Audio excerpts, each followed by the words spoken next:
Hello बच्चों, चलिए प्रश्न पढ़ते हैं। प्रश्न दिया है जंतु कोशिकाओं में पोटेशियम आयन की अंतः कोशिकीय मात्रा बाह्य कोशिकीय मात्रा से किस प्रकार अधिक रहती है।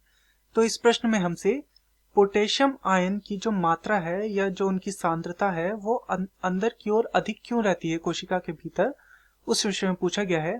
तो इस प्रश्न की जो मुख्य अवधारणा है वह पोटेशियम आयन यानी कि के पॉजिटिव आयन जो है उनके विषय में है कि ये भीतर की ओर अधिक संख्या में क्यों रहते हैं। तो चलिए ऐसा जानते हैं कि इसके पीछे का कारण क्या है। तो वास्तव में जो जंतु कोशिकाएं होती हैं, जंतु कोशिकाएं जो होती हैं, जंतु कोशिकाएं वो आयन पंपों का प्रयोग करती हैं। ये आयन पंप होते हैं सोडियम तथा पोटेशियम आयन। इन आयन पंपों का प्रयोग किया जाता है कहां पर? कोशिका झिल्ली पर।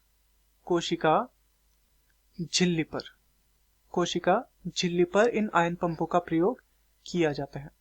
तथा ये क्या होते हैं? ये एटीपी अणु द्वारा सक्रिय होते हैं। एटीपी अणु द्वारा ये क्या होते हैं? सक्रिय होते हैं।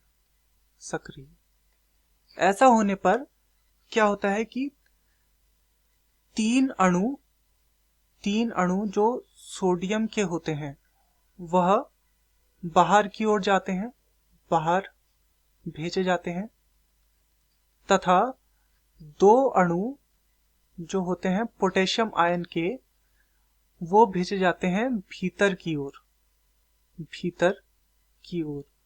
तो ये जो पोटेशियम आयन है ये भीतर की ओर गति किए हैं। तो इस प्रकार से ये भीतर की ओर आ गए हैं, तो भीतर जो होगी इनकी सांद्रता या इनकी संख्या बढ़ जाएगी। भीतर संख्या या फिर बोलेंगे मात्रा इनकी क्या हो जाएगी? अधिक हो जाएगी। तो इस प्रकार से जो पोटेशियम आयन होंगे उनकी अंतः कोशिकीय मात्रा अधिक हो जाएगी बाह्य कोशिकीय मात्रा से। मैं आशा करता हूं आपकी यह समझ में आया होगा। धन्यवाद।